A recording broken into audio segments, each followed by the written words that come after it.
Assalamu alaikum. Hello everybody, you are watching the news. I am Hashem Bhuyian. The Sunamganj 3 by-election will be held tomorrow. A news release of the Election Commission says the election will be held from 8 in the morning to 4 in the afternoon without any break. General holiday has been declared in the constituency on the election day. The Election Commission has taken all-out preparations. It has directed officials and others concerned to discharge their duties impartially for holding a peaceful election. The polling officers have been provided training in this regard. A total of 9 candidates are contesting in the Sunamganj 3 by-polls.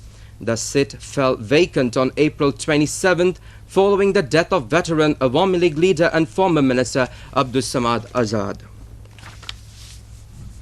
500 Muslim scholars from across Britain have signed a religious decree or fatwa that outlaws suicide bombings like those in London earlier this month. The Imams went to the Houses of Parliament to declare that the London bombings allegedly carried out by 4 young Muslim men were forbidden in Islam. The edict says that those committed such barbaric acts were criminal, not martyrs. The head of the British Muslim Forum, Gul Mohammed, said the decree showed the Muslim community in Britain was tackling the problem of extremism. Meanwhile, British Prime Minister Tony Blair meets today with British Muslim leaders to discuss ways to move forward in the wake of this month's terror bombings in London. Afghan President Hamid Karzai is beginning a 2-day visit to London aimed at cementing ties with Britain. He is also likely to use the trip to take a strong stand against militancy and suicide attacks that are blamed for inspiring. His visit, during which he will meet Tony Blair and other officials, comes in the wake of the London bombings. President Bush has promised India full cooperation in developing its civilian nuclear energy program. In return, New Delhi's pledge to open its civilian nuclear site for UN inspection. In a statement issued after talks with visiting Indian Prime Minister Manmohan Singh yesterday, Mr. Bush said he will ask Congress to change US law and urge other countries to adjust rules to allow nuclear trade with India.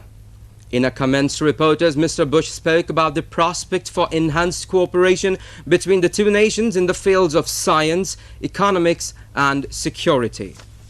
Mr. Singh, who is on a state visit to the US, is to address a joint meeting of the Congress today. At least 7 people have been killed after a minibus carrying local workers to a US base in Iraq was ambushed. Around 13 people were injured in the attack. 3 civilians were killed after their car was hit by the minibus. Gunmen in at least 2 cars targeted the bus as it traveled to Al Faris Air Base in Bakuba, 60 km northeast of Baghdad. Iraqis working for coalition forces are frequent targets of insurgents. Thousands of Orthodox Jews have defied a government ban to begin marching in protest at Israel's pullout from Gaza. After a 2-hour standoff with police, protesters agreed to halt for the night after walking 3 kilometers. But they have vowed to resume their 3-day march despite their protest being declared illegal. A massive security operation involving 20,000 police and troops is underway to prevent them from entering Gaza to disrupt next month's withdrawal. The African Union has formally introduced a plan that would give to African nations permanent seats on the UN Security Council with veto powers. Nigeria's UN ambassador Amino Wale introduced that proposals.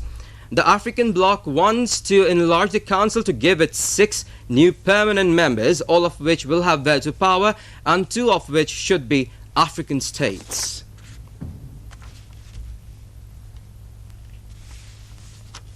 At least 16 people died and many more were injured when a minibus traveling to Kenyan coast collided with a truck.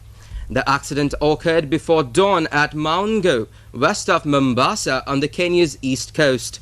There were initial reports of 20 dead and 40 injured, but the company's office in Mombasa said a team was still on the scene checking.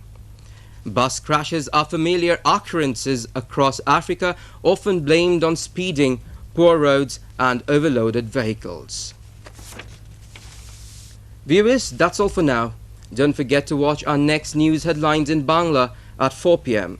Allah Hafiz.